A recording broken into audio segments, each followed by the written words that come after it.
কার্যাবলীর জন্য তোমাকে দোষারোপ করি না, শুধুমাত্র তার পাপাচার আমার মনকে ব্যথিত করে।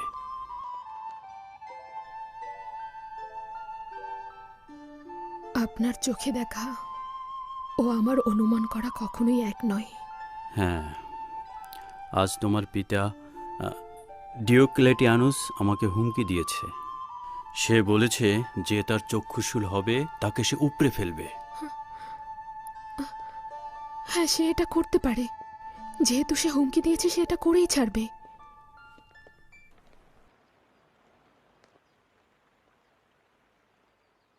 দরুদ আলী জনাব, আপনার জন্য জান কবুল। তোমার কাজটি দারুণ ছিল উজবেগিল, খুবই ভালো, সাবাস। নতুন কাজ রয়েছে, আদুনিয়ার কামারের পিছে লেগে থাকবে, মুহূর্তের জন্য গাফেল হবে না। আদেশ শিরোধার্য। দেখো দেখো, জুলিয়াসও কিন্তু ম্যাক্সিমিলিয়ানুস থেকে কম বিপজ্জনক নয়। আমারও তাই মনে হয়। শুধু আদেশ করুন। চোখে চোখে রাখবে তার সঙ্গে কারা যোগাযোগ করে। আপনার জন্য জীবন উৎসর্গ করে দেব।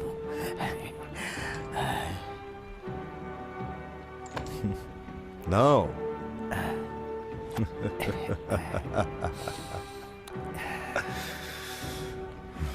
জীবন কোরবান রইল।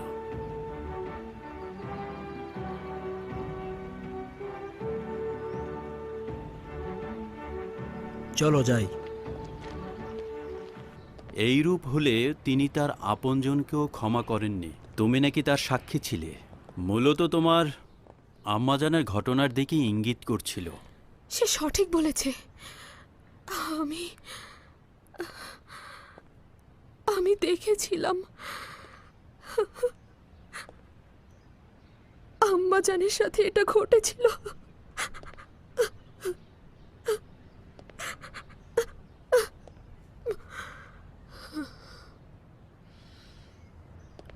আমার আম্মাজানের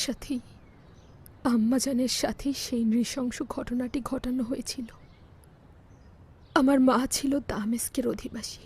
ওখানকার সকল অধিবাসী হজরত ঈসা মসিহের অনুসারী ছিল। রোমানদের হামলার ফলে আমার মা ছাড়া আর অন্য সকল অধিবাসী নিহত হলো। সেই দিন আমার মা নিজ চোখে দেখলেন দাগিয়ানুসের সিপাহীরা এক এক করে তার স্বজনদের মাথা দেহ থেকে ছিন্ন করলো। ওরা আমার নানা নানিকে হত্যা করলো। শুধুমাত্র আমার মায়ের সৌন্দর্যের কারণেই দাগিয়ানুস তাকে হত্যা করা থেকে বিরত ছিল। তাকে জোরপূর্বক সহধর্মিণী হিসেবে গ্রহণ করলো।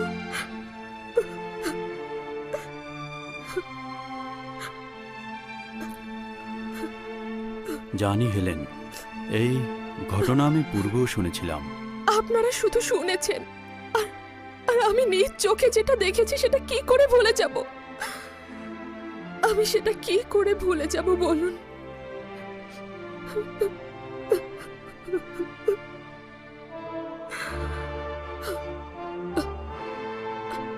আমার মায়ের অন্তরে সব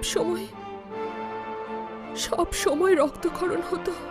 আমার মা ডিওক্লেটিয়ানুস ও রোমের খোদাদের বিরুদ্ধে প্রতিশোধের ফুরসতে ছিলেন।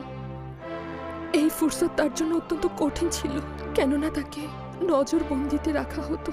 কিন্তু আমার মা দমে যাননি।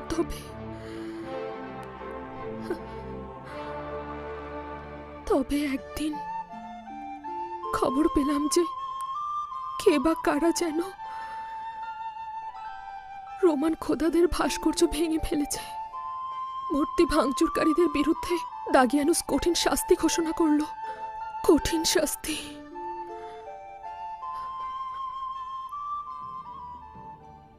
আর তারপর তবে একদিন খবর পেলাম যে কে বা কারা যেন রোমান খোদাদের ভাস্কর্য ভেঙে ফেলেছে। মূর্তি ভাঙচুরকারীদের বিরুদ্ধে দাগিয়ানুস কঠিন শাস্তি ঘোষণা করল। কঠিন শাস্তি।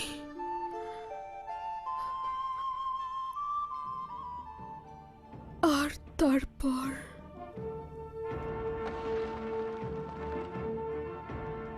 হে মরিয়ম মুকাদ্দাস, এই কাজ বিপজ্জনক। নিজের প্রতি রহম করুন।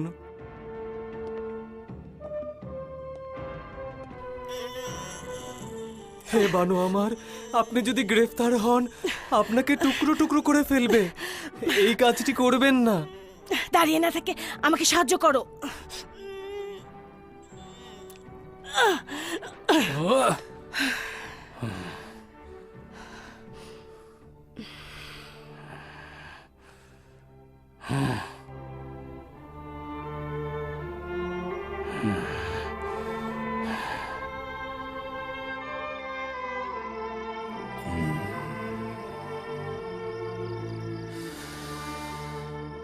আমি তোকে আফ্রিকানের দিকে নজর রাখতে বলেছিলাম, কিন্তু তুই নিজেই খোদাগণের সঙ্গে খেয়ানত করেছিস এবং তার সঙ্গে এক হয়েছিস। যদি তোর সাহায্য না পেত তাহলে সে কোনোভাবেই এই কাজটি করতে পারত না। তোর শাস্তিও হবে মৃত্যু। সে অপরাধী নয়, শুধুমাত্র আমার ফরমান মেনে চলেছে। তাকে ছেড়ে দাও। তার অপরাধ এটাই যে সে আমার ফরমান অবজ্ঞা করে তোর আদেশ পালন করেছে। মুন্ডুপাত করে ফেলো।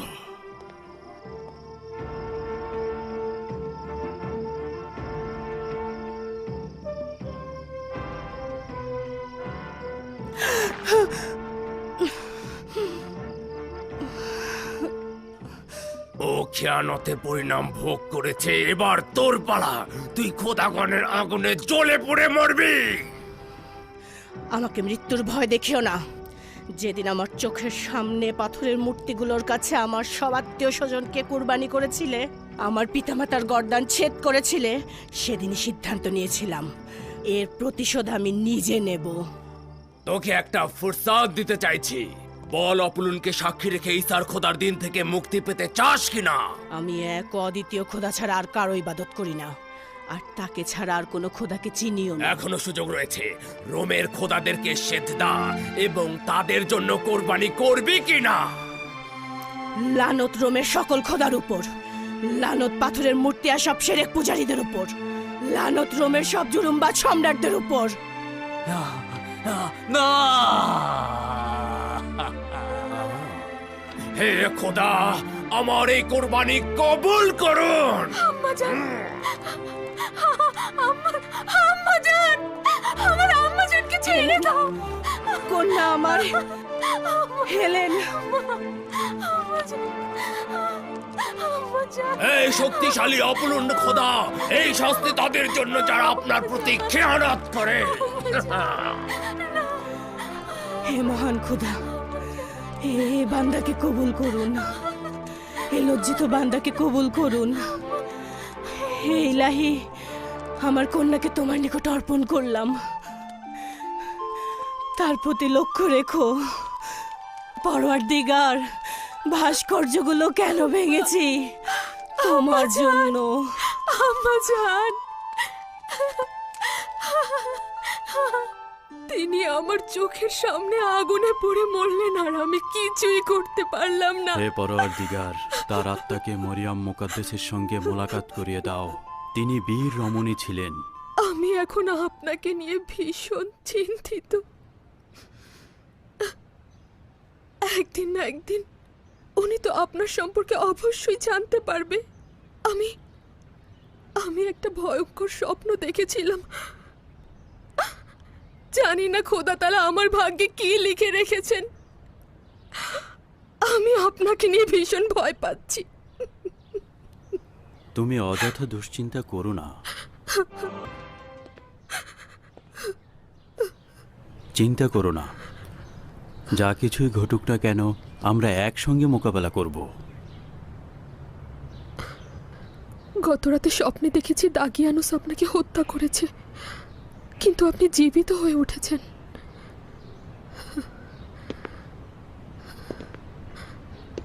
সে অনবরত উচ্চস্বরে ভয়ঙ্কর চিৎকার করছিল। সে ছিল আমাদের মাঝখানে। আমরা একে অপরকে স্পর্শ করতে পারছিলাম না। আমাদের মধ্যে ব্যবধান ছিল বিশাল। আমি জওয়ান ছিলাম, আর আপনি ছিলেন একেবারে বৃদ্ধ। হঠাৎ করে দেখলাম আপনিও আমার পিতা। বিচলিত হয়ে পড়লাম এই ভেবে কে আমার আসল পিতা। সে আপনাকে হত্যা করার কারণে ভীষণ আনন্দিত ছিল। আমার ভীষণ ভয় লাগছে, আমি ভয় শান্ত পাচ্ছি। হও হেলেন, দয়া করে শান্ত হও। একটা খবের জন্য এতটা উদ্বিগ্ন হওয়ার কোনো কারণ নেই। খোদাতালা তার প্রিয় বান্দাদের একাকী রাখেন না। আপনি ছাড়া আমার আর কেউ নেই। আপনি শুধু আমার স্বামীই নন, আপনি আমার অভিভাবক, আমার প্রশিক্ষক, আমার মুক্তিদাতা। আপনি তো আমার সবকিছু। আপনি তো আমাকে আলোর সন্ধান দিয়েছেন। আপনার কাছেই আমি আশাবাদী হতে শিখেছি। আপনার কাছ থেকে তো এবার আহা, তুমি নিজেই এর উপযুক্ত ছিলে। আমি তোমার জন্য বলতে গেলে কিছুই করিনি।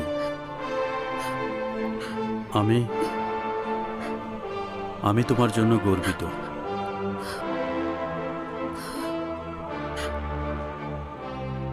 কাল রাতে আমি স্বপ্নে দেখলাম এই ছবিটি আমার মায়ের, আর যখন আমি মাকে দেখলাম তখন আমি ছিলাম মৃত অবস্থায়। আপনি আমার কবর দেখেও বিশ্বাস করতে পারছিলেন না আমি মৃত।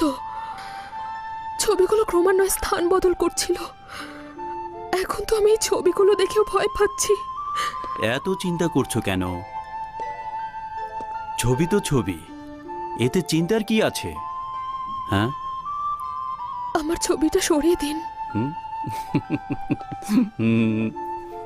না, আমি আমার প্রিয়তমার ছবি ভালোবাসি, তাই তোমার ছবি এখানেই থাকবে, কোথাও সরবে না।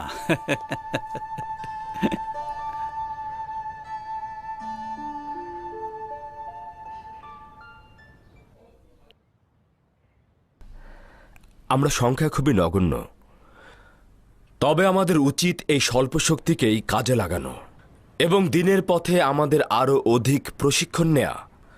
হজরত ঈসা মসীহর দিনের প্রতি লোকজনকে আরো বেশি আকৃষ্ট করানো। আর কতদিন দিনের পথে লোকদেরকে দলে দলে মেরে ফেলা হবে? আমরা আর কতদিন নীরব থাকব? আমার বিশ্বাস হচ্ছে যে এই দুনিয়াতে তোমরা যে কষ্ট ও নির্যাতন সহ্য করবে তা আল্লাহর দরবারে ইবাদত হিসাবে গণ্য হবে। আপনি যদি লোকজনকে ওই হুকুমতের বিরুদ্ধে বিদ্রোহ করতে উৎসাহ না দেন, তবে ঈসার অনুসারী এবং রোমানদের মধ্যে কোনো বিরোধীরই সৃষ্টি হবে না। আচ্ছা, হজরত ঈসা মসীহকে জালেমদের কাছে মাথা নত করতে নিষেধ করেনি? আপনার কোনো হক নাই মানুষের জান এইভাবে বিপদে ফেলার। হজরত ঈসা মসীহ তার মাথা উঁচুতেই রেখেছিলেন, কিন্তু তাই বলে এইভাবে নয়। অতএব এমন কিছু করা ঠিক হবে না যাতে আমরা আমাদের নিজেদের বিপদ নিজেরাই ডেকে আনি। খোদা তাআলা নিজের কুদরত তার পয়গম্বর ও অলি আউলিয়াদের উপর অর্পণ করেছে।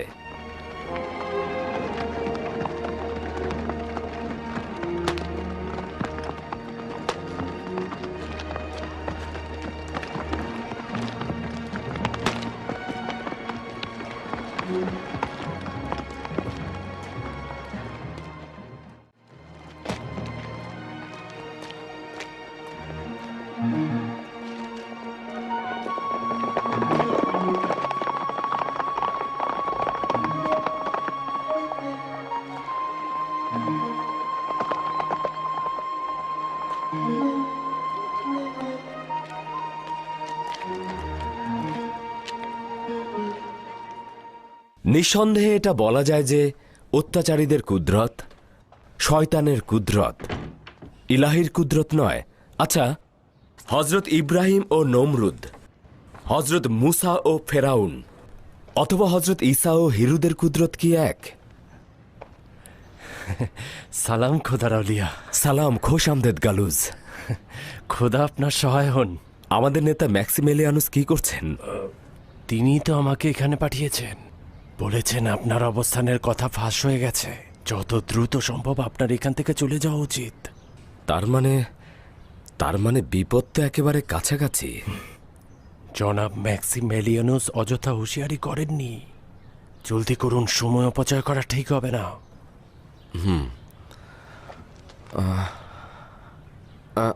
আচ্ছা ঠিক আছে, তাহলে তুমি এখন যাও, আমি একটু পরে আসছি। আমি আগে ওদেরকে পাঠিয়ে দেই। গোপনে যেতে বলবেন, তাদেরকে নজরবন্দি রাখার সম্ভাবনা রয়েছে।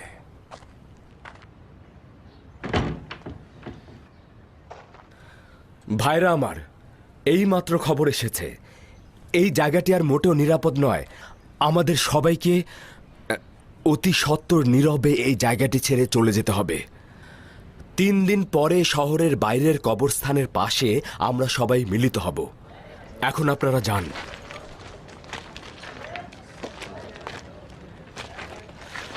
আপনি এই কাজের মাধ্যমে হযরত ঈসার দ্বীনের তালিমকে অবমাননা করছেন।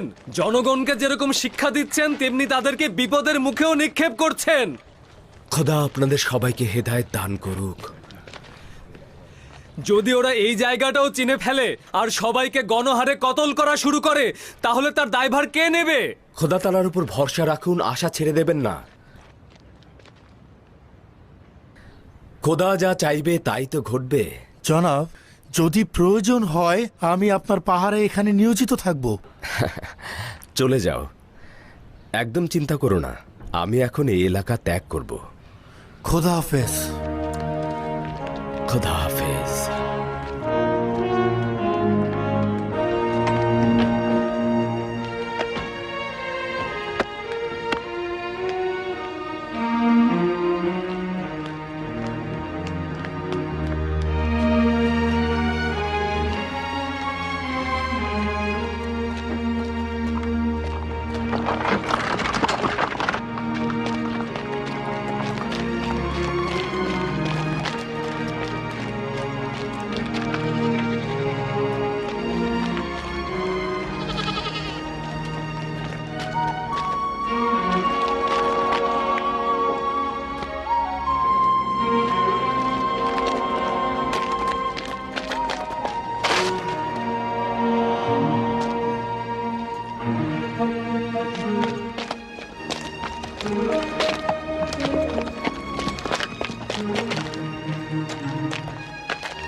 এখানে কি চাচ্ছি তোর গুপ্তচর? আমি শুধু এদিকটা অতিক্রম করছিলাম মাত্র। আর্থে বকিস না।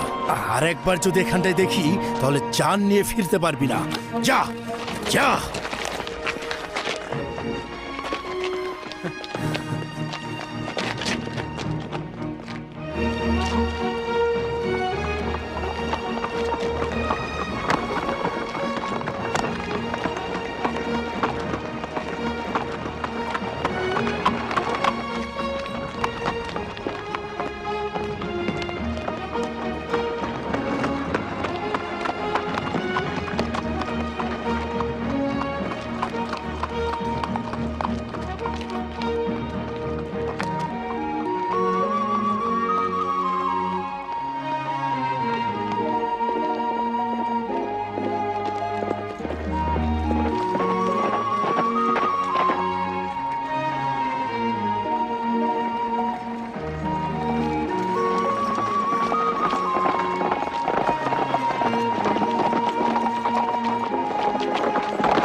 কি খবর ম্যাথিউস?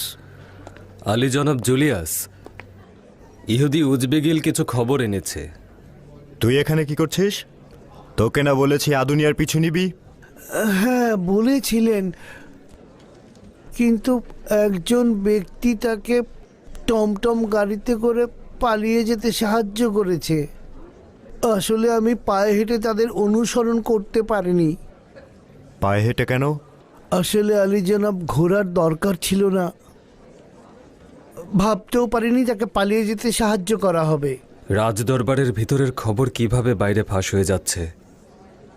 টমটমের চালককে চিনতে পেরেছিস? চিনতে পারেনি, চাদরে মুখ ঢাকা ছিল। তবে ধারণা করছি জনাব ম্যাক্সিমেলিয়ানুসের টমটম গাড়ি। ম্যাক্সিমিলিয়ানুসের বাড়ির আশেপাশে ভালো করে নজর রাখবি। যা। হুকুম শিরোধার্য আলী জানাব।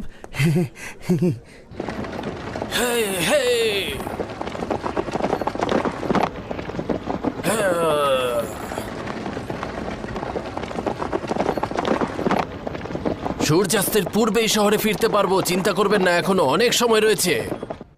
আমাকে ক্ষমা করবেন আলী জনাব, একটা সওয়াল করতে পারি? ম্যাথিউস, আমি তোমাকে কাছের বন্ধু মনে করি, যা ইচ্ছা সওয়াল করো। আপনার ও ম্যাক্সিমিলিয়ানুসের মধ্যে কবে থেকে সংঘাত শুরু হয়েছে?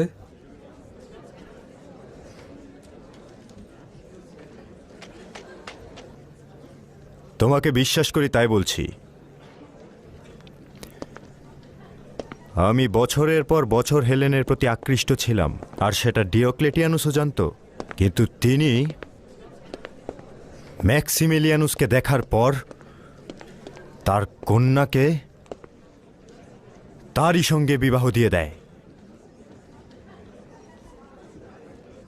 আমি সেদিন থেকেই সিদ্ধান্ত নিয়েছিলাম, প্রমাণ করব ম্যাক্সিমিলিয়ানুস হেলেনের উপযুক্ত নয় এবং সে খেয়ানতকারী। আমি এটা প্রমাণ করব। তার বিরুদ্ধে দলিল দস্তাবেজ সংগ্রহ করছি, সেগুলো আমি ডিওক্লেটিয়ানুসের কাছে দাখিল করব। যদি তিনি পাত্তা না দেন, তবে সেই দলিল আমি সম্রাট হাদেরিয়ানুসের কাছে দাখিল করব। কেন জনাব ডিওক্লেটিয়ানুস ও বানু হেলেন ম্যাক্সিমিলিয়ানুসকে আপনার থেকে বেশি প্রাধান্য দিয়েছিলেন? এটা তার প্রভাব বিস্তারের সুবিধার জন্য। ম্যাক্সিমিলিয়ানুস রোমের বিচারক পরিবারের সন্তান, আর আমি রোমের প্রাচীন একজন সেনা অফিসারের সন্তান। আচ্ছা বলো তো, কে তার হুকুমত সবচেয়ে ভালোভাবে দেখাশোনা করতে পারত? দুঃখিত আলী জনাব,